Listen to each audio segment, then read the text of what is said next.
Hello students, नमस्कार. मी प्राध्यापक निखिल स्वामी. स्वामी अकॅडमीमध्ये आपल्या सर्वांचं स्वागत आहे. बऱ्याच दिवसानंतर आपण आज भेटतोय. आज आपण स्ट्रॅटेजिक मॅनेजमेंट ह्या विषयाबद्दल लेक्चर घेऊन आलेलो आहे तुमच्यासमोर आणि आजच्या ह्या सेशनमध्ये स्ट्रॅटेजिक मॅनेजमेंटचा युनिट नंबर 1 त्याचा पोर्शन आपण काही कव्हर करणार आहे. याचे जे लेक्चर्स आहेत, ते लेक्चर्स तुम्हाला YouTubeवरती बघायला भेटतील. सर्व लेक्चर्स नाही, बट काही पार्ट्स तुम्हाला याच्यावरती YouTubeवरती नक्कीच बघायला भेटणार आहेत आणि त्याचबरोबर आपल्याला जर ह्या पूर्ण जे कोर्स आहे, त्याची नोट्स हवे असतील, त्याचे फुल लेक्चर्स हवे असतील, तर त्याची डिस्क्रिप्शनमध्ये लिंक आहेत किंवा तुम्ही डायरेक्टली डिस्क्रिप्शनमध्ये स्वामी अकॅडमीचं टेलिग्राम चॅनल आहे आणि WhatsApp चॅनलसुद्धा आहे. ते जॉइन करू शकता. त्यावरती सर्व डिटेल्स भेटून जातील. आजच्या ह्या स्ट्रॅटेजिक मॅनेजमेंट सेशनमध्ये आपल्याला फर्स्ट युनिट जो आहे, तो अंडरस्टँडिंग अबाउट द स्ट्रॅटेजी. मग स्ट्रॅटेजी कशी असते? स्ट्रॅटेजी म्हणजे काय असते? स्ट्रॅटेजीमध्ये कंपनीचे इंटरनल एन्व्हायर्नमेंट असतो, कंपनीचे एक्सटर्नल एन्व्हायर्नमेंट असतो. त्या दोन्हीची स्ट्रॅटेजी कशी असायला पाहिजे. त्याचबरोबर कॉम्पिटिटिव्ह मार्केटमध्ये स्ट्रॅटेजी कशी ठरवायला पाहिजे, as well as blue ocean strategy, red ocean strategy असे भरपूर सारे पॉइंट्स आहेत. हे पूर्ण ह्या पर्टिक्युलर विषयामध्ये आपल्याला शिकायचे आहेत. व्हेरी इम्पॉर्टंट आहे MBA पर्स्पेक्टिव्हने की स्ट्रॅटेजी कशी असते आणि तुम्ही स्ट्रॅटेजिकली तुमच्या आयुष्यात सुद्धा कसं वागायला पाहिजे, ह्या विषय तुम्हाला शिकवतो आणि तोच विषय पूर्ण कॉम्प्रिहेन्सिव्ह वेने आपण शिकलेलं आहे. ते कंटिन्यू तुम्हाला जो व्हिडिओ आहे, त्या व्हिडिओच्या नंतर लगेच आपण फुल लेक्चर्स युनिट नंबर 1चा अटॅच केलेला आहे. तुम्ही बघू शकता आणि त्याचबरोबर जर व्हिडिओ आवडला तर नक्कीच लाईक आणि शेअर पण करू शकता. तर आपण वळूया स्क्रीनवरती आणि बघूया की स्ट्रॅटेजिक मॅनेजमेंटमध्ये युनिट 1मध्ये काय-काय दिलेलं आहे सविस्तर बघूया. काहीच क्वेरी असतील, कशाप्रकारे क्वेश्चन असतील, एनीटाईम माझ्याशी कनेक्ट करू शकता. स्क्रीनवरती माझा नंबरसुद्धा दिसत असेल 9315043816 हा माझा पर्सनल नंबर आहे. तुम्ही यावरती कॉल करू शकता आणि तुमचे क्वेरीज विचारू शकता. पुढे जाण्याच्या अगोदर शेवटची एक अनाउन्समेंट आहे. सेमिस्टर 2 आणि सेमिस्टर 4 साठी रेग्युलर बॅचेस सुद्धा स्टार्ट होत आहेत आपले फ्रॉम द फेब्रुवारी 2026. म्हणजे ज्यांना सेमिस्टर 4 मध्ये काही क्लासेसची गरज असेल, तर ते ऑल्वेज माझ्याशी कॉन्टॅक्ट करू शकतात आणि आपण हे पर्टिक्युलर विषय सर्व आपण त्यामध्ये घेत असतो आणि तुम्ही जर इंटरेस्टेड असाल, की तुमचं स्पेशलायझेशन पण कव्हर व्हायला पाहिजे त्या लेक्चर सीरीजमध्ये, तर खाली एक इंटिमेशन फॉर्म दिलाय. तुम्ही आम्हाला इन्क्वायर करू शकता, की आम्ही ह्या पर्टिक्युलर कोर्समध्ये इंटरेस्टेड आहोत. त्याच्यानुसार तुमचा हा कोर्स प्रिपेअर केला जाईल. तर थँक यू व्हेरी मच. इथपर्यंत बघितलात. पूर्ण व्हिडिओ बघून घ्या. आवडला तर नक्कीच लाईक करा. धन्यवाद. बघा, सर्वांचं स्वागत आहे. स्वामी अकॅडमीमध्ये सर्वांनी तुम्ही ॲडमिशन घेतलं आहे. HR, फायनान्स वगैरे. ठीक आहे. त्यामध्ये तुम्हाला स्ट्रॅटेजिक मॅनेजमेंट हा सब्जेक्ट जो आहे, ते कंपल्सरी आहे अक्रॉस ऑल स्ट्रीम्स. ठीक आहे. तुमचं फायनान्स असेल, मार्केटिंग असेल, HR असेल, BA असेल किंवा कुठलाही ऑपरेशन वगैरे असेल. त्या सर्वांना एक सब्जेक्ट जो आहे कंपल्सरी आहे. यालाच आपण काय म्हणतो, GC म्हणतो, जेनरिक कोर सब्जेक्ट आहे. जेनरिक कोर्स हे सर्वांसाठी सेम असतं. तर त्याच्यातला एक सब्जेक्ट आहे strategic management, in short SM म्हणतो. थोडा लेंदी टॉपिक आहे, थोडी टेक्निकल भाषा आहे आणि याच्यामध्ये तुम्हाला काय करायचं आहे, मॅक्सिमम रीड करायचं आहे आणि मॅक्सिमम टाइम आपले लेक्चर्स बघायचे आहेत. तुम्हाला हे सोपं होऊन जाणार आहे, कारण आपले नोट्सच एकदम सोप्या भाषेमध्ये आपण बनवलेले आहेत. तर हे स्ट्रॅटेजिक मॅनेजमेंट कंपल्सरी आहे. 50 मार्क्सला तुम्हाला येणार आहे. इंटरनल प्लस एक्सटर्नल दोन्ही ह्या एक्झामची होत असते. ठीक आहे. तर बघा, आपल्याला SMचा सिलेबस काय दिलेला आहे बघा. Understanding the strategy. स्ट्रॅटेजी काय असते? स्ट्रॅटेजिक मॅनेजमेंट हा विषय आहे. तर स्ट्रॅटेजिक मॅनेजमेंटमध्ये स्ट्रॅटेजी काय हे जर माहीत नसेल, तर मॅनेजमेंट कसं माहीत होणार आहे? त्यामुळे सगळ्यात पहिला युनिट आपल्याला दिलेला आहे स्ट्रॅटेजिक मॅनेजमेंटमध्ये अंडरस्टँडिंग ऑफ स्ट्रॅटेजी. सेकंड आपल्याला दिलेला आहे analysing the companies internal environment. बघा, कंपनीमध्ये कोण इंटरनल कंपोनंट्स असतात त्यांच्याबद्दल आपल्याला जाणून घ्यायचं आहे. सेकंड युनिट झाला. थर्ड युनिटमध्ये आपल्याला कॉम्पिटिटिव्ह स्ट्रॅटेजीज काय असतात ते बघायचं आहे. त्याचबरोबर स्ट्रॅटेजी क्रिएट कशी केली जाते आणि इम्प्लिमेंट कशी केली जाते. व्हेरी इम्पॉर्टंट आहे इम्प्लिमेंटेशन. आपल्याला हे डे टू डे बिझनेसमध्ये आपण कंपनीमध्ये वर्क करत असतो. आपल्याला एखादा प्रोजेक्ट भेटला जातो काम करत असताना कंपनीमध्ये. त्या प्रोजेक्टचं स्ट्रॅटेजी बनवून कसं टाइमली प्रोजेक्ट कंप्लीट करायचा आहे, टाइमली त्याचं इफेक्टिव्ह इम्प्लिमेंटेशन करायचं आहे. ते इम्प्लिमेंटेशन करण्यासाठी आपल्याला स्ट्रॅटेजी क्रिएट करावं लागतं आणि ते स्ट्रॅटेजी क्रिएट केल्यानंतर त्याचं स्ट्रॅटेजी क्रिएट झाल्यानंतर इम्प्लिमेंटेशनचा भाग येत असतो. आणि व्हेरी इम्पॉर्टंट शेवटी आहे ब्लू ओशन स्ट्रॅटेजी काय असते बघा. ब्लू ओशन स्ट्रॅटेजी बरेच कंपनी यूज करत असतात. ते ओशन स्ट्रॅटेजी काय आपल्याला हे टोटल आपल्याला एकदम सोप्या भाषेमध्ये व्हेरी इम्पॉर्टंट टॉपिक आहे बरं का. स्ट्रॅटेजिक मॅनेजमेंट जो आहे तुम्हाला का ठेवलेला आहे प्रत्येक सेमिस्टरला, प्रत्येक स्पेशलायझेशनला हा का ठेवलेला युनिट, तर कारण कसं आहे माहिती आहे का, तुम्ही कंपनीमध्ये जेव्हा जाता, इंडस्ट्रीमध्ये याचंच तुम्ही मी जे आहे ना, तुम्हाला जास्तीत जास्त रिअलिस्टिक नॉलेज देण्याचा प्रयत्न करतो. कारण तुम्हाला हे थेरॉटिकल नॉलेज जे आहे, तुम्ही पेपरपुरतं वाचाल आणि पेपरपुरतं लिहून येचाल पेपरमध्ये, ते काय कामाचं नाहीये. तुम्हाला ॲज अ एम-बी-ए स्टुडंट्स तुम्ही कंपनीमध्ये जेव्हा जाचाल, त्यावेळेस तुम्हाला हे गोष्टी आठवल्या पाहिजेत. ठीक आहे. इम्प्लिमेंटेशन, स्ट्रॅटेजी क्रिएशन, हे blue ocean strategy, VRIO framework, BCG framework, हे जे एम-बी-ओ जे असतं मॅनेजमेंट बाय ऑब्जेक्टिव्हज, ठीक आहे. हे सगळ्या गोष्टी आपल्याला रिअल लाईफमध्ये इम्प्लिमेंट करायच्या आहेत. जर इम्प्लिमेंट नाही केलं आपण, तर आपण बेटर मॅनेजर्स होणारच नाहीयेत. ठीक आहे. आपल्याला मॅनेजर्स व्हायचे आहेत, कुठलाही मॅनेजर असो, तुमच्या फील्डनुसार. तर त्याच्यासाठी स्ट्रॅटेजी बनवणे गरजेचं आहे आणि मॅनेजमेंटचे विद्यार्थी आहे, तर मॅनेजमेंट करणं आहे विथ स्ट्रॅटेजी मॅनेजमेंट करायचं आपल्याला. त्याच्यासाठी हे गोष्टी आपल्याला दिलेल्या आहेत. बघा, सगळ्यात फर्स्ट इम्पॉर्टंट युनिट आहे अंडरस्टँडिंग ऑफ स्ट्रॅटेजी. बघा, स्ट्रॅटेजीमध्ये काय आहे? कन्सेप्ट ऑफ स्ट्रॅटेजी, त्याचबरोबर लेव्हल्स ऑफ स्ट्रॅटेजी आहे. कॉर्पोरेट, बिझनेस आणि फंक्शनल लेव्हल स्ट्रॅटेजी, 3 लेव्हलच्या स्ट्रॅटेजीज बघायच्या आहेत आपल्याला. त्याचबरोबर स्ट्रॅटेजिक मॅनेजमेंट काय असतं आणि त्याची कॅरेक्टरिस्टिक्स काय असतात. बघा, स्ट्रॅटेजी आणि टॅक्टिक्स अशा 2 गोष्टी असतात. टॅक्टिक्स यूज करा, स्ट्रॅटेजी यूज करा. नेमकं डिफरन्स काय त्याच्यातलं ते आपल्याला बघायचं आहे. त्याची प्रोसेस काय असते बघा, स्ट्रॅटेजिक मॅनेजमेंट प्रोसेस ते बघायचं आपल्याला. एस-एम-पी म्हणतो आपण. त्याचे काय ॲट्रिब्यूट्स आहेत, कंपोनंट्स काय आहेत त्याचे. व्हिजन आणि मिशन काय असतं? व्हिजन आणि मिशन ठेवणं का गरजेचं असतं? त्याची प्रोसेस काय असते? डिफरन्स काय व्हिजन आणि मिशन मधला ते बघायचं आपल्याला. Characteristics of good mission statement बघायचं आहे.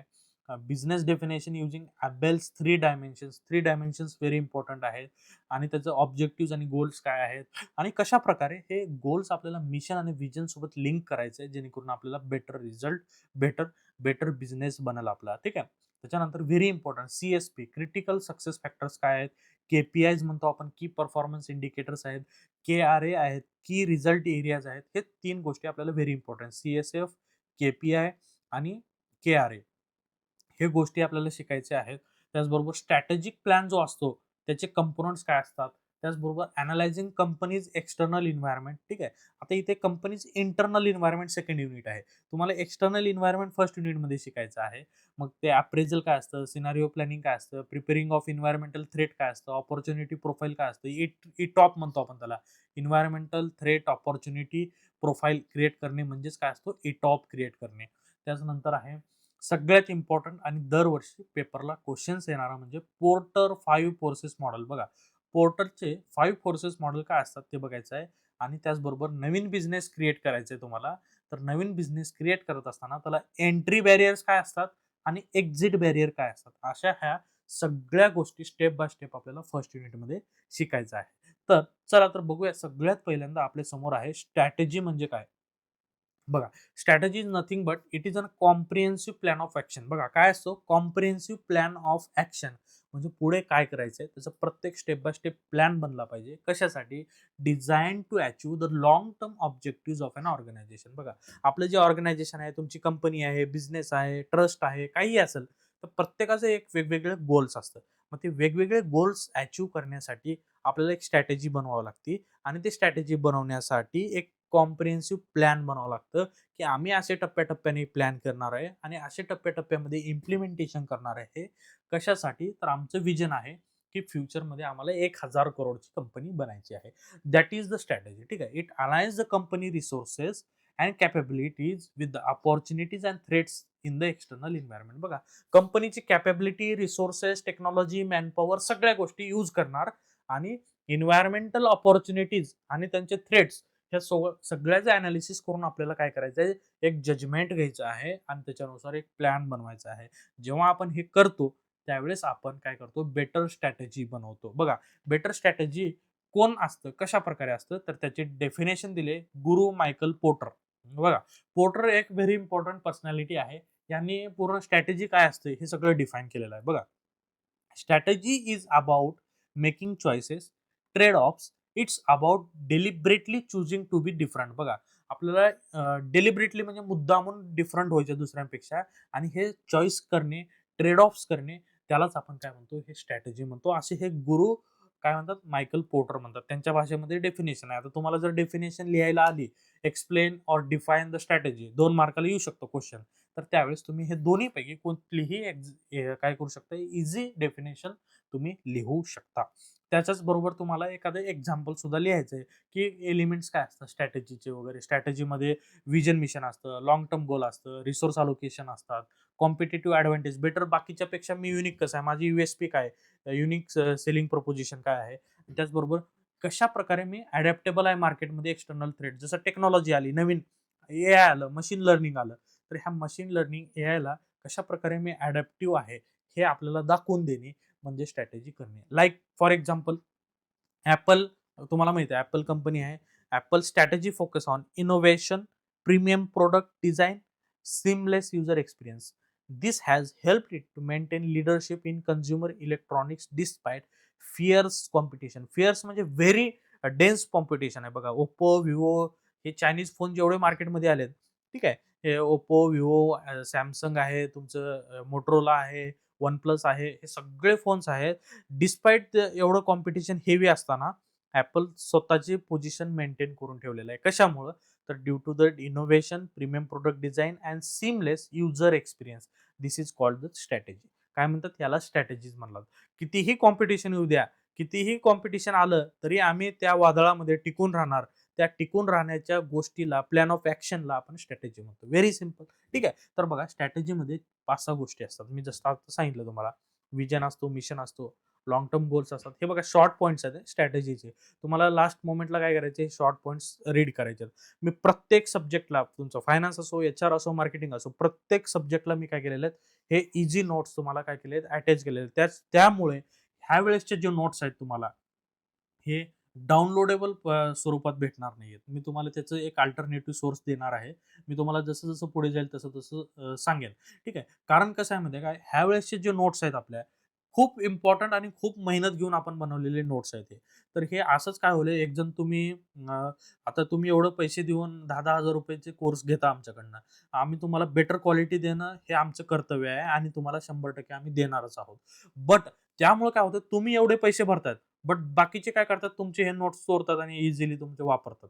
मग तुमचा बेनिफिट काय झाला मग? तुम्हाला एवढ्या हाय क्वालिटीच्या नोट्स देण्यामागचं उद्दिष्ट आहे, की तुम्हाला प्रीमियम सर्व्हिस भेटावी. जसं Apple सर्व्हिस देते प्रीमियम, तशी आम्ही तुम्हाला प्रीमियम सर्व्हिस देतोय, की better quality, high quality notes तुम्ही डायरेक्टली हे वाचून दुसरं कुठलंही सोर्स ठाकूर निराली न वापरता तुम्ही हे आपण डायरेक्टली आपले नोट्स वापरून तुम्ही एक्झाममध्ये 100% बेटर रिझल्ट काढू शकता आणि तुम्ही ते मागच्या 2 सेमला स्वतः काय केलं, काय म्हणतात त्याला आपण, ऑब्झर्व्ह सुद्धा केलात आपण स्वतः.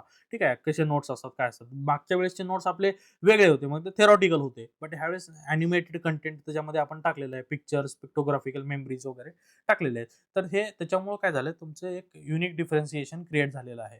तसंच आपल्याला बघायचं लेव्हल्स ऑफ स्ट्रॅटेजी. ठीक आहे. लेव्हल्स ऑफ स्ट्रॅटेजी हे स्ट्रॅटेजिक मॅनेजमेंटमध्ये 3 लेव्हलचे स्ट्रॅटेजिक मॅनेजमेंट आहेत.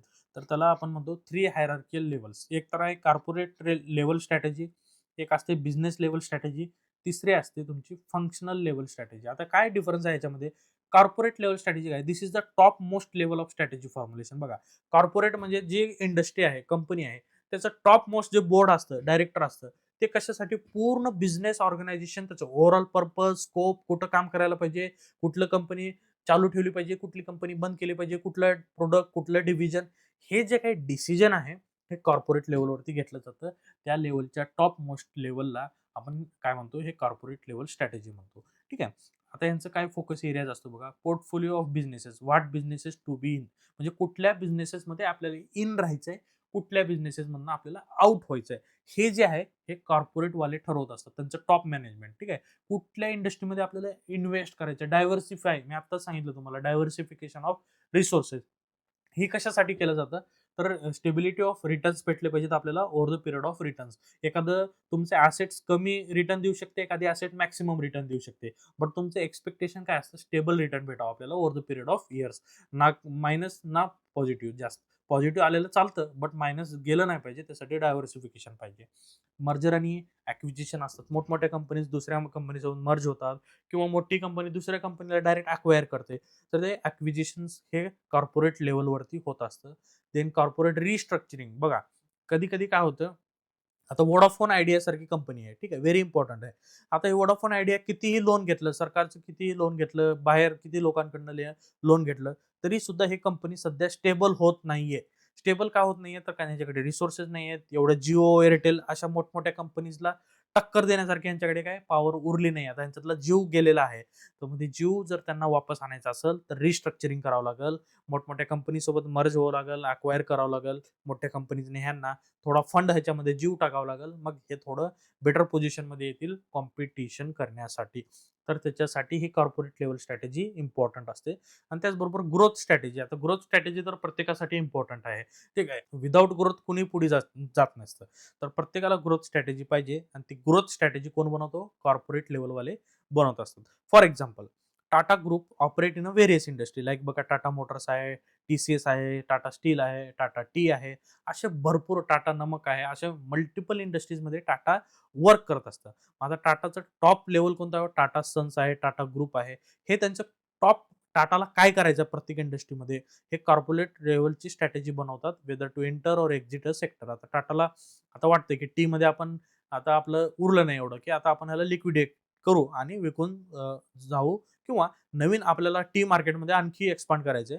तर टी मार्केटला आपण घेऊया, नवीन कंपनीज घेऊया आणि त्याच्यासोबत मर्ज करून त्या कंपनीची टेक्नॉलॉजी, त्या कंपनीचे रिसोर्सेस, त्या कंपनीचे पूर्ण इफिशियंट स्ट्रक्चरिंग आपण घेऊन आपल्या टीला कसं बेटर करू शकतो हे असं अक्वायरी करून केलं जातं. तर हे कॉर्पोरेट लेव्हलवरती ठरवलं जातं. त्याच्यानंतर आहे बिझनेस लेव्हल स्ट्रॅटेजी. बघा this strategy is formulated at the level of individual business units or divisions. बघा it focuses on how to compete successfully in a particular market. बघा आता एखादं मार्केट आहे. फॉर एक्झाम्पल तुमचं मोबाईल स्मार्टफोन मार्केट आहे. ठीक आहे. आता स्मार्टफोन मार्केटमध्ये मल्टिपल प्लेयर्स आहेत. Samsung, Oppo, OnePlus, Vivo, Redmi ठीक आहे. नाही ती कंपनी तुम्हाला तुमच्या डोळ्यासमोर येतील. आता एवढ्या कंपनीच्या मध्ये जर एखाद्या कंपनीला टिकायचं असेल, तर त्या बिझनेसमध्ये जसं Apple आपली स्ट्रॅटेजी ठरवतं, तसंच बिझनेस लेव्हल स्ट्रॅटेजी बनवायला पाहिजे. कशा प्रकारे आपण बेटर होऊ शकतो. मग आता ह्यांचं काम असतं, हे पोर्टर बिझनेस लेव्हल स्ट्रॅटेजी म्हणून म्हणतो. सगळ्यात पहिलं आहे कॉस्ट लीडरशिप. बघा, असं एंटर करायचंय, की कॉस्ट लेव्हलवरती आपल्याला कोणीच हरवू शकत नाही. फॉर एक्झाम्पल इंडियामध्ये रिटेल सेक्टर आहे. DMart तुम्हाला सर्वांना माहिती आहे. DMart काय करतो? बेटर जे सगळ्या लोकांना गरजेचं आहे, जे डेली नेसेसिटीचे प्रॉडक्ट्स आहेत, तुम्हाला DMartमध्ये सगळ्यात स्वस्त भेटतात. ती झाली कॉस्ट लीडरशिप. म्हणजे त्या सेक्टरमध्ये तुम्ही कुठलंही जावा, कुठल्याही कंपनीमध्ये जावा, कुठल्याही Walmart जावा, हे स्मार्ट बाजार जावा, रिटेल पॉइंट जावा, कुठेही जावा, तुम्हाला DMartपेक्षा स्वस्त भेटणार नाही. मग हे बिझनेस लेव्हल स्ट्रॅटेजी झाली, की आम्ही कॉस्ट लेव्हलवरती आम्ही काय करणार? काम करणार. ते नाही दुसरं डिफरन्सिएशन. आम्ही आमचा प्रॉडक्ट एवढा भारी देणार, एवढं दुसऱ्यापेक्षा अलग देणार, की तुम्ही ते क्वालिटी घेऊनच ते सॅटिस्फाय होईल. जसं फॉर एक्झाम्पल Nike आहे. Nikeचे शूज व्हेरी इम्पोर्टंट आणि कम्फर्टेबल असतात आपल्या सर्वांना आणि जास्त लाँग टर्म ड्युरेबल सुद्धा असतात. तर हे त्यांचे डिफरन्सिएशन झालं. आणि त्याचबरोबर हे बिझनेस लेव्हल स्ट्रॅटेजी बनवत असताना फोकस ऑन निश. बघा रोलेक्स वॉचेस काय एकदम फोकस आहे. ज्यांचं कस्टमर सेगमेंट फिक्स आहे, की लक्झरियस, स्मार्ट, बिलियनियर, मिलेनियर, ठीक आहे, बिझनेसमॅन, ॲक्ट्रेस अशा लोकांना आपल्याला वॉच द्यायचं आहे. त्यांचं फिक्स आहे सेगमेंट. त्या निश लेव्हलवरतीच काम करणे हे बिझनेस लेव्हल स्ट्रॅटेजी झालेली आहे. तर अशा प्रकारे काम करणे म्हणजे बिझनेस लेव्हल स्ट्रॅटेजी. आता अजून एक सोपं एक्झाम्पल जर बघायचं गेलं, तर काय मारुती सुझुकी बघा. मारुती सुझुकी काय करतं? त्यांचं काही असू द्या. त्यांनी कॉस्ट लीडरशिप स्ट्रॅटेजी फॉलो केलेली आहे, ते बिझनेस लेव्हलवरती. तुम्ही टोयोटो जावा, टोयोटो महाग आहे. Kiaची थोडी महाग आहे, Hyundaiची महाग आहे. तुम्हाला सगळ्यात स्वस्त गाडी जर भारतामध्ये भेटेल, तर मारुती सुझुकीचीच भेटते आणि लो मेंटेनन्सची गाडी भेटते. तर हे काय आहे? मारुती सुझुकीची बिझनेस लेव्हल स्ट्रॅटेजी आहे. त्यांना काय करायचं आहे? दुसऱ्या कंपनीसोबत स्ट्रॅटेजी कॉम्पिटिट करायचंच नाही. आपल्याला कसं बेटर राहील, कमीत कमी खर्चामध्ये बेटर क्वालिटी कशी देता येईल, जास्तीत जास्त लोकांपर्यंत कसं पोहोचता येईल, याचंच त्यांचं स्ट्रॅटेजी असतं. त्यालाच आपण म्हणतो बिझनेस लेव्हल स्ट्रॅटेजी. जसं कॉर्पोरेट लेव्हल काय करायचं, काय नाही करायचं, कुठल्या सेक्टरमध्ये एंटर करायचं, कुठल्या सेक्टरमध्ये एक्झिट करायचं, हे कॉर्पोरेट लेव्हलवाले ठरवतात. आपल्या बिझनेसची स्ट्रॅटेजी कशी युनिक असली पाहिजे, कॉस्टवाली, डिफरन्सिएशनवाली, निशवाली, ते बिझनेस लेव्हलवाले ठरवत असतात आणि फंक्शनल लेव्हलवाल्याचं काम वेगळंच असतं. फंक्शनल लेव्हलवाल्याचं काम असतं डिपार्टमेंट वाईज. प्रत्येक इंडस्ट्रीमध्ये वेगवेगळे डिपार्टमेंट असतात. फायनान्स डिपार्टमेंट आहे, मार्केटिंग डिपार्टमेंट आहे, सप्लाय चेन मॅनेजमेंट आहे, लॉजिस्टिक्स आहे, त्याचबरोबर HR आहे. तुम्हाला मॅनपॉवर पाहिजे तर HR लागतोच लागतो. हे प्रत्येक सेक्टर तुमचा इफेक्टिव्हली काम केला पाहिजे. त्याची इफेक्टिव्ह काम करण्यासाठी वेगवेगळी स्ट्रॅटेजी बनवली पाहिजे. एचआरसाठी कुठली स्ट्रॅटेजी, कुठल्या लेव्हलने आपण ह्युमन रिसोर्स हायर केला पाहिजे, कुठल्या लेव्हलने आपण फायनान्सेस अलोकेशन केलं पाहिजे, कुठल्या प्रकारची मार्केटिंग करायला पाहिजे, low cost very effective affordable marketing करायला पाहिजे. हे प्रत्येक डिपार्टमेंटची स्ट्रॅटेजी बनवणे म्हणजेच फंक्शनल लेव्हल स्ट्रॅटेजी. ठीक आहे. जसं marketing strategy, Coca Cola aggressive advertising, असले ॲडव्हर्टायझिंग करायची की कुणीच आपल्या आसपास येऊच नाही. ठीक आहे. एवढी हाय लेव्हलची ॲडव्हर्टायझिंग करणे म्हणजेच फंक्शनल लेव्हल स्ट्रॅटेजी आहे कोको कोलाची.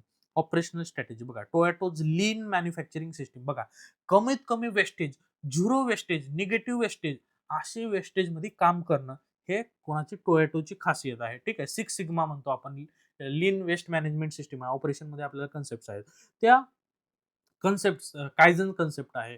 हे कन्सेप्ट वापरून कसं कसं आपल्याला बेटर अलोकेशन ऑफ रिसोर्सेस आणि मिनिमायझेशन ऑफ वेस्ट कसं होईल, हे काय असतं, ऑपरेशनल लेवल स्ट्रॅटेजी असतं. आणि त्याचबरोबर एच-आर स्ट्रॅटेजी, जसं Infosys focusing on employee training and development to support IT services excellence. बघा, सगळ्यात बेटर सर्व्हिस द्यायची, एक्सलन्स, कमीत कमी खर्चामध्ये आणि व्हेरी इफेक्टिव्ह सर्व्हिस. ठीक आहे. आणि प्रत्येक एम्प्लॉय हा ट्रेंड असला पाहिजे. हे इन्फोसिसची स्ट्रॅटेजी आहे, एच-आर स्ट्रॅटेजी. म्हणजे बिझनेस रन करत असताना आपल्याला 3 लेव्हलच्या स्ट्रॅटेजीज पाहिजेत. कॉर्पोरेट लेव्हल, बिझनेस लेव्हल आणि फंक्शनल लेव्हल. ठीक आहे. तर बघा, फंक्शनल लेव्हल काय, optimise resources within departments. Business level काय करतं, compete successfully in the market. आणि corporate level defines overall organisational scope, कुठं जायचं कुठं नाही जायचं. नेक्स्ट आहे आपल्याला स्ट्रॅटेजिक मॅनेजमेंट. आता आपण स्ट्रॅटेजी बघितली. ठीक आहे. त्याच्यानंतर आता आपल्याला बघायचं स्ट्रॅटेजिक मॅनेजमेंट. स्ट्रॅटेजिक मॅनेजमेंट म्हणजे it is a process of formulating, implementing and evaluating cross-functional decisions that enable organization to achieve its the long-term objectives. बघा, स्ट्रॅटेजिक मॅनेजमेंट म्हणजे काय, बिझनेसेस, कुठलाही बिझनेस असो, प्रत्येकाचं लॉंग टर्म ऑब्जेक्टिव्ह एकच असतं की जास्तीत जास्त आपल्याला प्रॉफिट करायचं आहे. आता ते प्रॉफिट करण्यासाठी एक सिस्टीम वापरली जाते. रिसोर्स फॉर्म्युलेशन करणे, आपले प्लॅन फॉर्म्युलेशन करणे, त्याला इम्प्लिमेंट करणे, आणि जे काय इम्प्लिमेंटेशन केलंय त्याचा रिझल्ट एक्झॅक्टली भेटतोय का नाही त्याला इव्हॅल्युएट करणे. ह्या प्रोसेसला, 3 प्रोसेसला FIE. ठीक आहे. FIE प्रोसेस म्हणजे काय, फॉर्म्युलेशन प्रोसेस, इम्प्लिमेंटेशन प्रोसेस आणि इव्हॅल्युएशन. तर ह्या प्रोसेसलाच आपल्याला काय म्हणलं जातं, स्ट्रॅटेजिक मॅनेजमेंट म्हणलं जातं. आणि हे प्रोसेस कशाला केली जाते, तर लॉंग टर्म ऑब्जेक्टिव्ह जे आहेत, तर लॉंग टर्म ऑब्जेक्टिव्ह और गोल्स अचीव्ह करण्यासाठी हे प्रोसेस आपण वापरलं जातो. त्या प्रोसेसलाच काय म्हणलं जातं, स्ट्रॅटेजिक मॅनेजमेंट. आता ह्या स्ट्रॅटेजिक मॅनेजमेंट प्रोसेसमध्ये मल्टिपल गोष्टी असतात. काय असतात बघा, अनालायझिंग द इंटरनल आणि एक्सटर्नल एन्व्हायरमेंट. इंटरनल म्हणजे काय, कंपनीकडे किती रिसोर्सेस आहेत, कंपनीची मार्केटिंग स्ट्रॅटेजी काय, कुठं पैसा जास्त आले, एम्प्लॉईज जेवढे लागतात तेवढे आहेत का कमी आहे, शॉर्टेज आहे काय, सरप्लस आहे.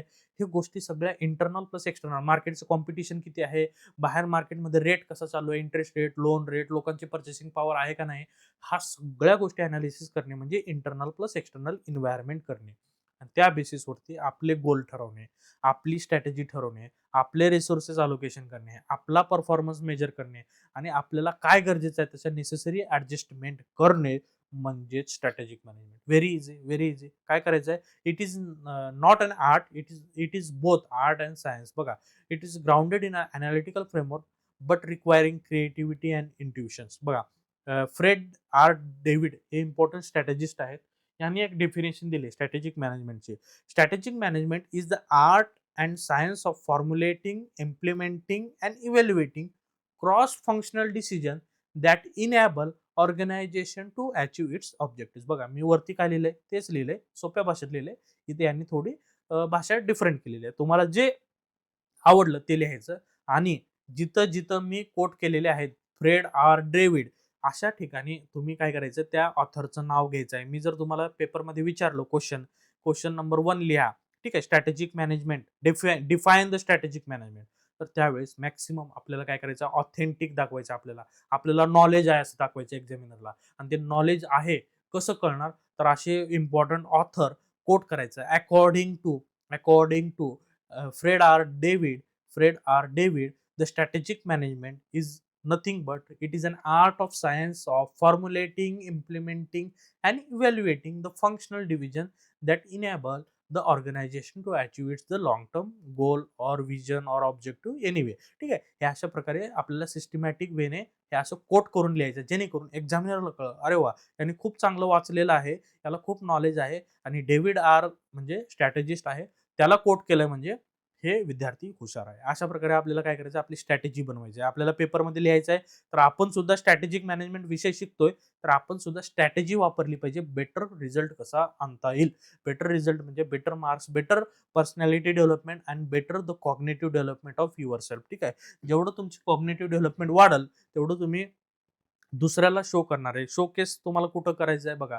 तुम्हाला इंटरव्ह्यूमध्ये जायचं आहे, लोकांसमोर तुम्हाला स्वतःला प्रेझेंट करायचं आहे. ते प्रेझेंट करण्यासाठी तुमची नॉलेज लेव्हल हे दाखवलं पाहिजे. जेव्हा तुम्ही हे डिफरंट मॅनेजमेंटच्या गोष्टी यूज करता तुमच्या इंटरव्ह्यूमध्ये, तुमच्या बोलण्यामध्ये, तेवढा त्यांना अंदाज बसतो, की बाबा ह्यांनी मॅनेजमेंट असं रस पिळून काढल्यासारखं यांनी सगळे सब्जेक्ट वाचलेत आणि याला खूप नॉलेज आहे त्या गोष्टीचा आणि तो इफेक्टिव्हली युटिलाइज करू शकतोय. म्हणजेच त्यांनी बेटर एमबीएचं स्टडी केलंय. म्हणजे आम्हाला ह्या लोकांची गरज आहे. म्हणजे ते तुम्हाला हायर करतील with better packages. That's why you have to read very cautiously, very carefully and very efficiently. ठीक आहे. तर बघा, एस-एम-पी स्ट्रॅटेजिक मॅनेजमेंट प्रोसेस काय? लॉंग टर्म ऑब्जेक्टिव्ह ठेवणे, strategy formulation, resource allocation, implementation आणि इव्हॅल्युएशन. Very easy. बघा, असे हे इम्पॉर्टंट मी तुम्हाला डायग्राम्स कशासाठी दिलेत, लास्ट मोमेंटला रिव्हिजन करण्यासाठी दिलेले आहेत. चलो, नेक्स्ट आहे what are the characteristics of strategic management. बघा, स्ट्रॅटेजिक मॅनेजमेंटसाठी कॅरेक्टरिस्टिक्स आपल्याला विचारलेलं आहे. बघा, स्ट्रॅटेजिक मॅनेजमेंट काय असतो, आपल्याला गोल अचीव्ह करायचा ना, गोल अचीव्ह करायचा म्हणून गोल ओरिएंटेड आपला असतो. आणि हे प्रोसेस जे असते स्ट्रॅटेजिक मॅनेजमेंट वन टाइम नसते. हे प्रोसेस हे लॉंग टाइम प्रोसेस असते. आपल्याला कंटिन्युअसली अडॅप्टिव्ह बनायचं, आपल्याला काय चुकतंय, काय त्याच्यामध्ये मॉडिफिकेशनची गरज आहे, रिव्ह्यू करायचं लॉंग टर्म शॉर्ट टर्म बेसिसवरती आणि हे कंटिन्युअसली लर्निंग फेजमध्ये ठेवायचं आहे. टॉप लेवल इन्व्हायरमेंट असते आपली. ठीक आहे. मोठमोठे कॉर्पोरेट लेवल स्ट्रॅटेजीज त्याच्यामध्ये असते, बिझनेस लेवल असते, डिफरंट लेवलच्या स्ट्रॅटेजीजचं इन्व्हायरमेंट असतं, लाँग टर्म फोकस असतं. इन्व्हायरमेंटल अनालिसिस जसं मी तुम्हाला सांगितलं, इंटरनल प्लस एक्सटर्नल, त्यालाच आपण म्हणतो पेस्टल अनालिसिस सुद्धा म्हणतो. पेस्टल अनालिसिस म्हणजे काय, political, economical, social, technological, environmental आणि लीगल ह्या गोष्टी अनालिसिस करणे हे स्ट्रॅटेजिक अनालिसिसचा भाग येतो आणि हे स्ट्रॅटेजिक मॅनेजमेंटचा सुद्धा भाग येत असतो. Then cross functional integration. बघा, आत्ताच मी सांगितलं तुम्हाला, हे फंक्शनल लेवल स्ट्रॅटेजी काय असतो, आपल्या डिपार्टमेंटमध्ये वेगवेगळे डिपार्टमेंट असतात. सर्व डिपार्टमेंटला एकत्र करून सर्व डिपार्टमेंट्सला बेटर आपल्याला मॅनेज करायचं आहे, जेणेकरून आपले लॉंग टर्म विजन हे with minimum resources, with efficiency and productivity, with achieving our the profit goal. ठीक आहे. अशा प्रकारे हे करायसाठी स्ट्रॅटेजिक मॅनेजमेंट गरज असते. Competitive advantage. बघा, कॉम्पिटिशन काय करतंय, हेवी कॉम्पिटिशन झालंय. प्रत्येक फील्डमध्ये हेवी कॉम्पिटिशन झालंय आणि त्या हेवी कॉम्पिटिशनमध्ये जर टिकायचं असेल आपल्याला, तर आपल्याला कॉम्पिटिटिव्ह ॲडव्हान्टेज घेणं गरजेचं आहे. कॉम्पिटिटिव्ह ॲडव्हान्टेज कशा थ्रू बनतं, तुमच्या यू-एस-पी थ्रू बनतं. तुमचं युनिक सेलिंग प्रपोजिशन, तुम्ही कसं बेटर आहे दुसऱ्यापेक्षा, डिफरन्सिएशन असेल, कॉस्ट असेल, प्राइस लीडरशिप असेल किंवा एनी काइंड ऑफ तुमचं यू-एस-पी असतं, त्याच्या बेटर वेने तुम्ही काय करू शकता, हे कॉम्पिटिटिव्ह ॲडव्हान्टेज गेन करू शकता. आणि रिसोर्सेस सगळ्यात महत्त्वाचं आहे. जर तुम्ही रिसोर्सेस डिफरंट डिपार्टमेंटमध्ये तुमच्या व्यवस्थित युटिलाइज केलात, तर तुमच्याकडे फंड व्यवस्थित उरणार आहे. फंड व्यवस्थित उरला, तर तुम्ही ते फंड लाँग टर्मसाठी यूज करून आपले बिझनेस बेटर बनवू शकता. आणि त्याच्यानंतर स्ट्रॅटेजिक फिट काय म्हणतं, it इन्शुअर्स alignment between internal capabilities आणि एक्सटर्नल अपॉर्च्युनिटीज. बघा, जिथं अपॉर्च्युनिटी भेटली आणि इंटरनल कॅपेबिलिटी असेल, जसं फॉर एक्झाम्पल मी तुम्हाला सांगतो, आता मी Apple आहे. ठीक आहे. आता Apple जे आहे हे एआय डेव्हलपमेंट करत आहे. जसं Samsung वगैरे आहे, Samsungचे एआय वगैरे आले. जर Apple मागे पडले एआयमध्ये, तर Appleला काय करायचंय, एआय चांगलं बेटर बनवायचं त्यांच्या डिव्हाइसेसमध्ये.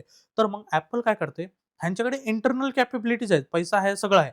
बट त्यांच्याकडे काय आहे, अपॉर्च्युनिटी नाहीये. मग ते काय करतात, कंटिन्युअसली एक्सटर्नल अपॉर्च्युनिटी सुद्धा भेटत आहे, जेणेकरून त्यांनी त्याचं युटिलायझेशन करून आपलं स्ट्रॅटेजिक फिट क्रिएट करणे. आता एक्झाम्पल मी काय सांगतोय तुम्हाला, परप्लेक्सिटी एआय तुम्ही नाव ऐकलं असाल.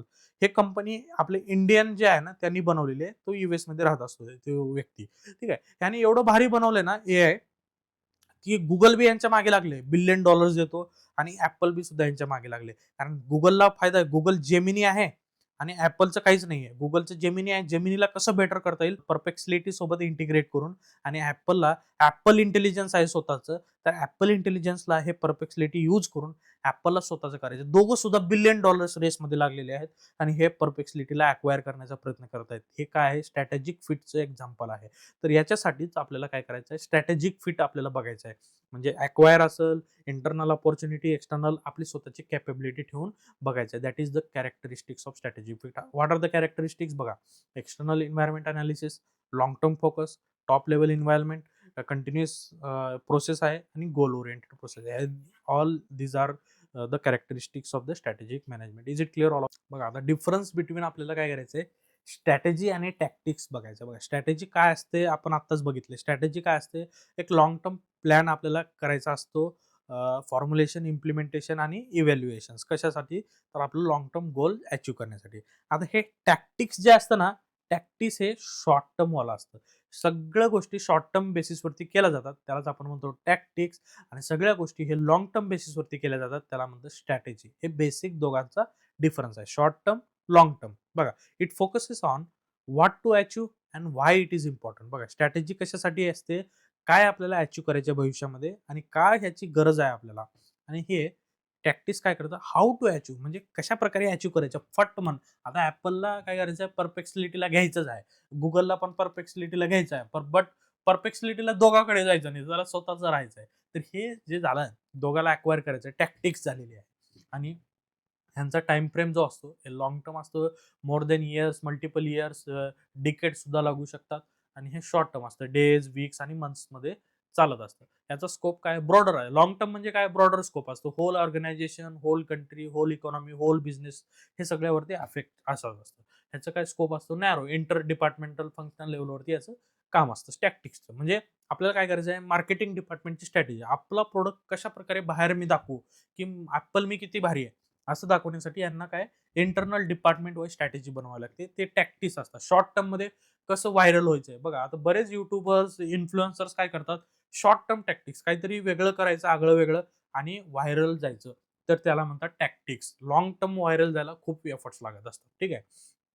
त्याच्यानंतर ऑब्जेक्टिव्ह आहेत बघा, to provide direction and create competitive advantage. बघा आपल्याला होल बिझनेसला भविष्यामध्ये कुठं घेऊन जायचंय, मला 10 वर्षामध्ये कुठं बघायचंय मला स्वतःला, मला 15 वर्षामध्ये कुठं बघायचंय, हे फ्युचरमध्ये स्वतःची डायरेक्शन आणि कॉम्पिटेटिव्ह ऍडव्हान्टेज क्रिएट करण्यासाठी गरजेचं असतं स्ट्रॅटेजी. आता हे काय असतं, टू एक्झिक्यूट प्लॅन. बघा शॉर्ट टर्म लेवलवरती मला याला अक्वायर करायचंय आणि माझं इंटेलिजन्स बेटर बनवायचंय, हे असं टॅक्टिक्स हे शॉर्ट टर्म लेवलवरती केलं जातं. आणि यांची लेवल ऑफ ऑथॉरिटी काय असते, top level management, CEO, board of directors वगैरे काम करत असतात.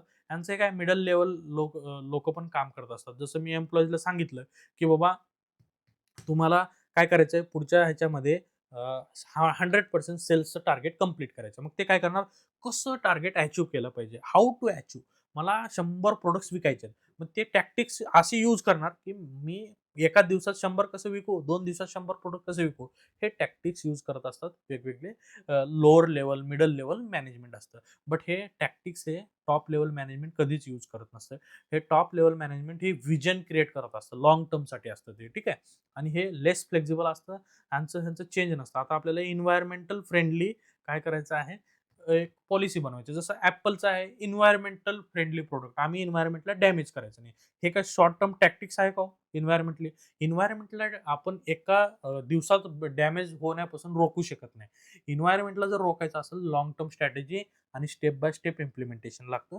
तसंच हे काय असतं, लेस फ्लेक्झिबल असतं, हे मोर फ्लेक्झिबल. आपल्याला काय करायचं, उद्या 100 प्रोडक्ट्स विकून टाकायचे, संपला विषय. इथं मोर फ्लेक्झिबल, 100 विकले नाहीत ना, तर काही करून विकायचे. हे जे फ्लेक्झिबिलिटी असते, ऍडजस्टमेंट असते, ते क्विक असते टॅक्टिक्स मध्ये, ठीक आहे. एवढा डिफरन्स तुम्हाला लिहिता नाही आला तरी चालतो. बेसिकली 5 to 6 पॉईंट्स तुम्हाला लिहायचे आणि हे जे डिफरन्स आहे स्ट्रॅटेजी आणि टॅक्टिक्सचा येऊ शकतो तुम्हाला 5 मार्क्सला क्वेश्चन नंबर 2 ए किंवा बी मध्ये, ठीक आहे. तर त्यामुळे तुम्हाला मी जास्त पॉईंट दिलेत.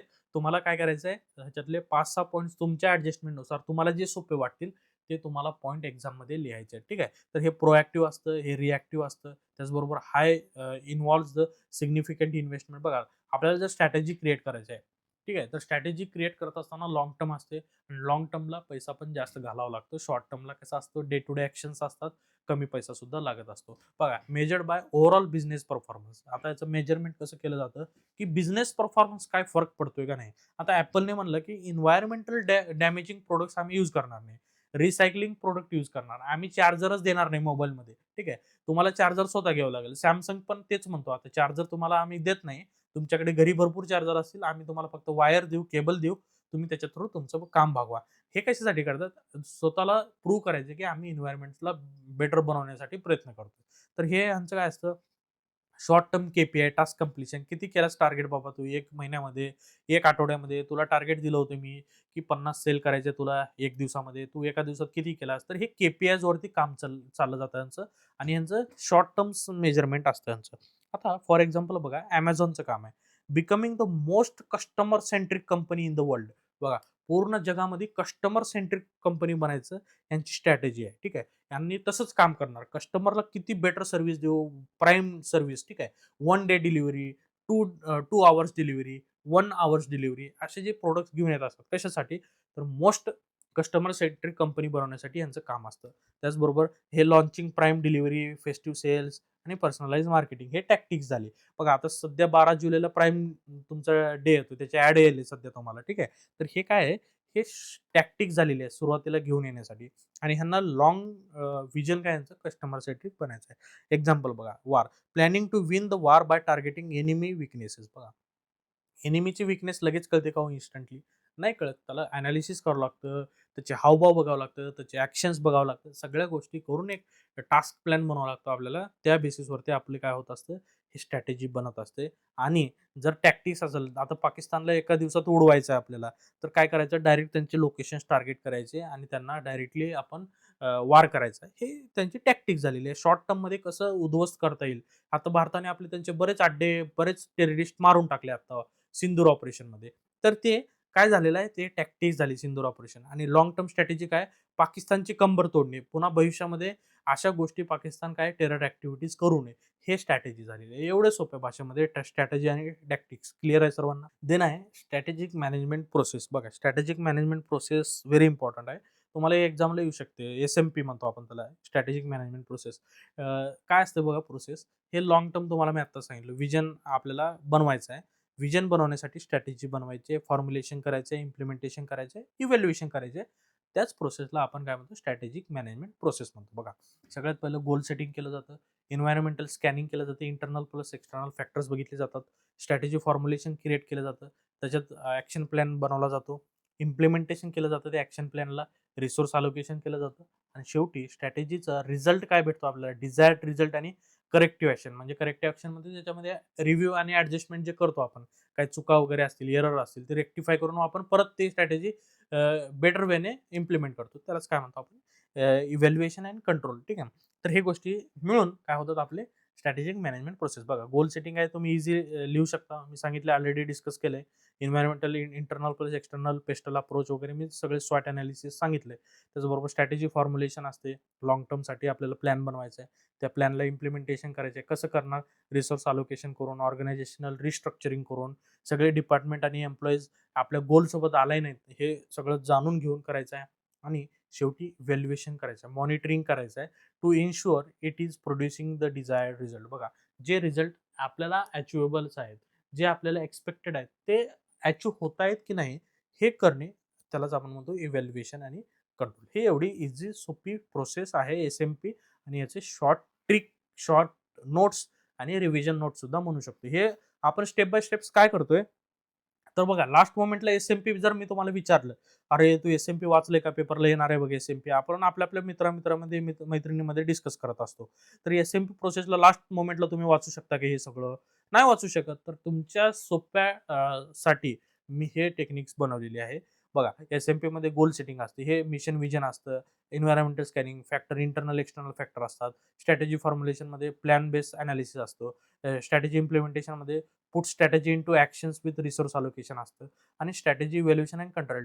ठीक आहे. इन्शुअर डिझायर्ड रिझल्ट आणि करेक्टिव्ह ॲक्शन. बघा, एवढ्या सोप्या भाषेमध्ये विदिन अ सेकंड्स तुम्ही हे वाचून जाऊन तुम्हाला एवढे पॉईंट्स जरी आठवले पेपरमध्ये, तर तुम्ही तुमच्या पॉईंट्सला असे मोठे लेंदी आन्सर करू शकता based on your knowledge, reading, आपले लेक्चर्स ऐकून, मल्टिपल टाइम रीड करून आणि हे रिव्हिजन पॉईंट्स वाचून तुम्ही बेटर परीक्षेमध्ये रिझल्ट काढू शकता. हे आपली गॅरंटी आहे. चलो नेक्स्ट बघा आता स्टेक होल्डर्स आपल्याला बघायचं आहे. स्टेक होल्डर काय असतो आणि कशाप्रकारे हे स्टेक होल्डर्स आपल्या बिझनेसमध्ये असायला पाहिजेत. बघा स्टेक होल्डर म्हणजेच काय? बघा stake holder is nothing but it is an individual, group, and organization that has interest in the activities, decision, and performance of a business. Stakeholders can either affect or be affected by the outcome of business operation. बघा very important आहे. आपला तर भारत देश आहे. ठीक आहे. भारत देशाचे आपण नागरिक आहे. ठीक आहे. मॅपकडे लक्ष नका देऊ तेवढं. मी शॉर्ट तुम्हाला समजवण्यासाठी सांगतो. ठीक आहे. ठीक आहे. आपला असं भारताचा मॅप आहे समजा. ठीक आहे. आता भारताच्या मध्ये हे स्टेक होल्डर्स कोण-कोण असू शकतो? इंटरनल स्टेक होल्डर्स आणि एक्सटर्नल स्टेक होल्डर्स. बघा इंटरनलमध्ये तुमचं गव्हर्नमेंट आहे. ठीक आहे. कंपनीज आहेत. पॉलिसी होल्डर्स आहेत. ठीक आहे. पॉलिसी होल्डर्स म्हणतो आपण. Policy makers. ठीक आहे. पॉलिसी मेकर्स आहेत. ठीक आहे. इंडस्ट्रियलिस्ट आहेत. ठीक आहे. आपल्यासारखे कस्टमर्स आहेत. ठीक आहे. कस्टमर्स फॉर एक्झाम्पल आपण सिटिझन्स म्हणू शकतो. कस्टमर्स ॲज वेल एज सिटिझन्स म्हणू शकतो. आणि असे बरेच सगळे लोकं मिळून जेव्हा एकत्र येत असतात, त्या गोष्टीला स्टेक होल्डर म्हणला जातो. आता प्रत्येकाचं लक्ष आहे. आता सिटिझनचं लक्ष काय आहे? गव्हर्नमेंट जे आहे, हे काम बेटर लोकांसाठी करतंय का? बेटर पॉलिसी बनवतंय का? लोकांना फायदे होत आहेत का? लाडकी बहीणसारखी पॉलिसी जी आहे इम्प्लिमेंटेशन व्यवस्थित होतंय का? हे सगळ्या गोष्टी निरीक्षण करणे, लक्ष ठेवणे, त्याच्या डिसिजन मेकिंगवरती काय म्हणतात इफेक्ट करणे, अफेक्ट करणे आणि अफेक्ट होणे, ह्या सगळ्या गोष्टी ज्या असतात ते स्टेक होल्डरमध्ये येत असतात. तसेच हे स्टेक होल्डर बिझनेसेसमध्ये असतात. मग बिझनेसेसमध्ये कोण-कोण असू शकतं बघा, इंटरनल स्टेक होल्डर्स आणि एक्सटर्नल जसं 2 गोष्टी असतात. ठीक आहे. इंटरनलमध्ये कोण-कोण येतं? एम्प्लॉईज येतात, मॅनेजर्स येतात, ओनर्स येतात, स्टेक होल्डर्स येतात. ठीक आहे. त्याचबरोबर these peoples are the part of the organisation and directly involved in the functioning of the organisation. त्याचबरोबर एक्सटर्नल कोण-कोण? एक्सटर्नलमध्ये बघा कस्टमर्स आहेत. ठीक आहे. ते त्यांचे प्रॉडक्ट्स घेणार आहेत. सप्लायर्स आहेत, क्रेडिटर्स आहेत, गव्हर्नमेंट एजन्सीज आहेत, कॉम्पिटिटर्स आहेत, मीडिया आहे आणि जनरल पब्लिक आहे. हे सगळे एक्सटर्नल काय स्टेक होल्डर्स आहेत. They are not part of the organisation but are affected by its action and decisions. बघा आता एखाद्या कंपनीने जर प्राइस हाईक केली, ज्या लोकांना गरज आहे खरंच ते प्रोडक्ट यूज करायचे, तर ते लोकं अफेक्ट होणार ना. तर त्यालाच काय म्हणतात affection by the it's action or decisions. हे एक्सटर्नल स्टेक होल्डर्स सुद्धा इम्पॅक्ट और हॅम्पर होत असतात. तर हे गरजेचं आहे आपल्याला. आणि त्याच्यानंतर बघा आपल्याला हे स्टेक होल्डर्स का गरजेचे असतात? तर कुठलाही बिझनेस सक्सेसफुली जर रन करायचा असेल, तर इंटरनल प्लस एक्सटर्नल दोघांचं कोलॅबोरेशन्स और दोघांचं बॅलन्स राखणे म्हणजेच बेटर स्टेक होल्डर मॅनेजमेंट आपण म्हणू शकतो. बघा रोल ऑफ स्टेक होल्डर्स काय? बघा रोल ऑफ स्टेक होल्डर्समध्ये ओनर्स आणि शेअर होल्डर्स आहेत, टॉप मॅनेजमेंट आहे, एम्प्लॉईज आहेत, कस्टमर्स आहेत, सप्लायर्स आहेत, गव्हर्नमेंट आहे, कम्युनिटी आहे, मीडिया आहे. हे सगळे स्टेक होल्डर्स आहेत. प्रत्येकाचा रोल काय? बघा owner play key role in approving the financial or major strategic decisions. ठीक आहे. आता ओनर काय करतात? फायनान्सेस मॅनेज करत असतात किंवा ओव्हरऑल बिझनेसची स्ट्रॅटेजिक दिशा काय असायला पाहिजे ते मॅनेज करत असतात. आणि त्याचबरोबर टॉप मॅनेजमेंट काय करतं? Like CEO, directors are the main architect of strategy. Strategy कशाप्रकारे बनली पाहिजे आणि जेणेकरून आपले internal capabilities and external market opportunities ह्या दोघांचं मिश्रण करून आपल्याला बेटर रिझल्ट जसं भेटतील त्याच्यासाठी हे टॉप मॅनेजमेंट काम करतं. एम्प्लॉय काय करतो? हे एक्झिक्युशन ऑफ स्ट्रॅटेजी करत असतात. त्यांना काय लागतं? कोऑपरेशन, मोटिवेशन आणि स्किल्स लागत असतात. कशासाठी? सक्सेसफुल इम्प्लिमेंटेशनसाठी. त्याचबरोबर कस्टमर्स काय होतो? जर कस्टमरला तुम्ही त्यांचे प्रेफरन्सेस दिलो, त्यांच्या गरजाचे प्रॉडक्ट्स दिलो आणि त्यांच्याकडनं चांगला फीडबॅक घेतला, तर तुम्हाला काय होणार आहे, तुमचे हे बिझनेस मोठ्या लेव्हलवरती घेऊन जाण्यासाठी कस्टमर काय करत असतो? मदत करत असतो. समजा तुम्हाला जर बेटर क्वालिटी दिली नाही, बेटर प्रॉडक्ट दिला नाही आणि बेटर सर्व्हिस नाही दिली, तर तुम्ही जाणार आहे का त्या प्रॉडक्टकडे, त्या ब्रँडकडे? नाही जाणार ना, ऑफकोर्स नाही जाणार. तर त्याच्यासाठी कस्टमर गरजेचे आहेत. कस्टमरलाच नाही घेतलं आपण आणि कस्टमरचे प्रॉडक्ट्स बनवतोय आपण, तर कसे विकले जाणार प्रॉडक्ट्स? त्याच्यामुळे service is the most important. Suppliers हो, कशासाठी लागतात सप्लायर्स? तुमचं ओव्हरऑल कॉस्ट स्ट्रक्चर कसं आहे? बेटर क्वालिटी मध्ये जे काही रिसोर्सेस आहेत तुम्हाला अवेलेबिलिटी ऑफ इनपुट्स म्हणतो आपण त्याला, ते अक्वायर करणे आणि आपलं प्रोडक्ट्स बनवणे आणि जास्तीत जास्त मार्जिन किंवा प्रॉफिट अचीव्ह करणे हे आपण काय करू शकतो? स्ट्रॅटेजी वरनं करू शकतो आणि सप्लायर्स त्याच्यामध्ये इम्पॉर्टंट रोल प्ले करतात आणि सप्लायरला जर इफेक्टिव्हली मॅनेज केलो, इफेक्टिव्ह त्यांच्याकडनं आपण रिसोर्सेस घेतले कमी कॉस्टिंगमध्ये, तर आपला फायदाच होणारच आहे बिझनेसचा. त्याचबरोबर गव्हर्नमेंट कसं काम करतो? पॉलिसी बनवणे, एखादी बंदी टाकणे, प्लास्टिक बॅन करणे, ठीक आहे, टॅक्स रेट वाढवणे, जीएसटीचा रेट वाढवणे, हे गव्हर्नमेंटचं आहे.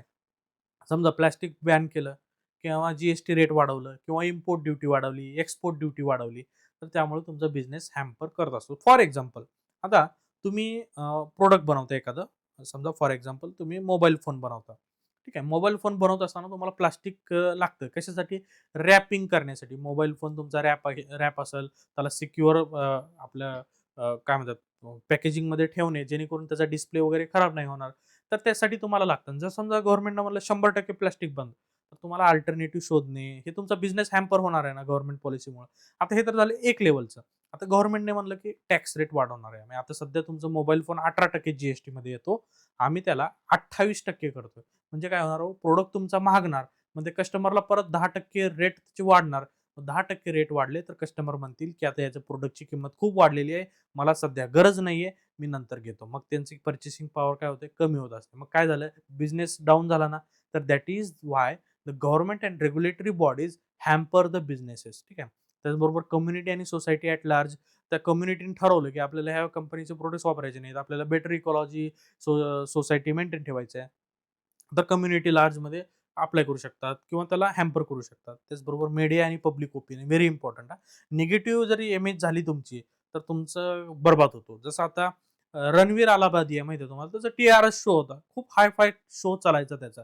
द रणवीर शो म्हणून तुम्ही बघितला असाल त्याचा पॉडकास्ट.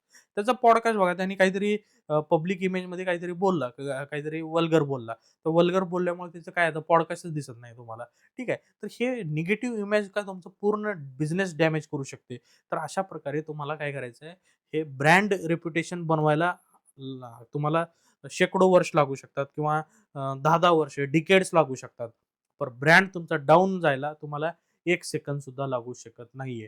तर त्यामुळे हे मीडिया आणि पब्लिक ओपिनियन सुद्धा व्हेरी इम्पोर्टंट रोल प्ले करत असतात स्ट्रॅटेजिक मॅनेजमेंटमध्ये. ठीक आहे. तर बघा, कोण-कोण आहे तो stake holders? Very important. Owners आणि शेअरहोल्डर्स. टॉप मॅनेजमेंट, डिझाइन आणि execute decisions, employees execute the strategy, customers who influence the strategy through preferences, taste, needs, suppliers affect the cost structure and quality. ठीक आहे. Government impact the strategy through policies. ठीक आहे. Communities काय expect the ethical operation. बघा आपली society काय म्हणतं, जे कंपनी आपल्याला प्लास्टिक हे देते, केमिकल फ्री अन्न देते, फूड वगैरे जे आहेत ते केमिकल फ्री देते. तर असे लोक काय करणार, सोसायटी हे केमिकल फ्री आपण काय करणार, यूज करणार. तर हे कम्युनिटीचं काम आहे. आणि मीडिया काय, ब्रँड इमेज पॉझिटिव्ह असो या निगेटिव्ह असो हे बनवण्यामध्ये काम करत असतं. तर these are the very important stake holders across the different काय म्हणतात त्याला, एरियाज ऑफ अ बिझनेस. ठीक आहे. तुम्हाला स्ट्रॅटेजिक मॅनेजमेंटमध्ये आहे डिफरंट स्टेक होल्डर्स. तर हे 8 स्टेक होल्डर्स तुम्हाला लिहायचं आहे जेव्हा तुम्हाला एक्सप्लेन करायला सांगितलं. ठीक आहे. त्याच्यानंतर आपल्याला बघायचं आहे, जस्ट अ मिनिट. ठीक आहे. आपण इथं थांबूया. एक 5 मिनिटाचा ब्रेक घेऊया. बाकीचं पार्ट आपण नंतर कव्हर करूया. ठीक आहे. आज बराच आपण कव्हर केलाय portion. Just a minute recap करतो मी. काय-काय बघितलंय आपण. बघा, स्ट्रॅटेजी बघितलंय. लेव्हल्स ऑफ स्ट्रॅटेजी 3 लेव्हल असतात. Corporate level, business level, functional level. तेच शॉर्टमध्ये दिलंय मी. स्ट्रॅटेजिक मॅनेजमेंटचं महत्त्व काय? मीनिंग काय त्याचा? तर कॅरेक्टरिस्टिक्स काय आहेत त्याचे? टॅक्टिक्स आणि स्ट्रॅटेजीचा डिफरन्स काय असतो? आणि हे स्ट्रॅटेजिक मॅनेजमेंट प्रोसेस काय असते? आणि त्याचबरोबर स्टेक होल्डर्स काय असतात? त्याचा रोल काय असतो? आणि हे ओव्हरऑल डिफरंट स्टेक होल्डर्स कोणकोणते आहेत? ते आपण आज बघितलेलं आहे. आणि आजच्या सेशनमध्ये आपण इथेच थांबूया. बाकीचं जे सेशन आहे स्ट्रॅटेजिक इंटेंट वगैरे आपण नेक्स्ट ह्याच्यात करूया. आणि जर तुम्हाला काही डाउट्स असतील तर तुम्ही ऑफकोर्स विचारू शकता. ओके, एक शेवटचा थंब द्या सर्वजण. आपण हे स्ट्रॅटेजिक मॅनेजमेंट इथे एंड करूया. चालेल. Thank you very much. आपण भेटूया उद्याच्या सेशनला. All the best.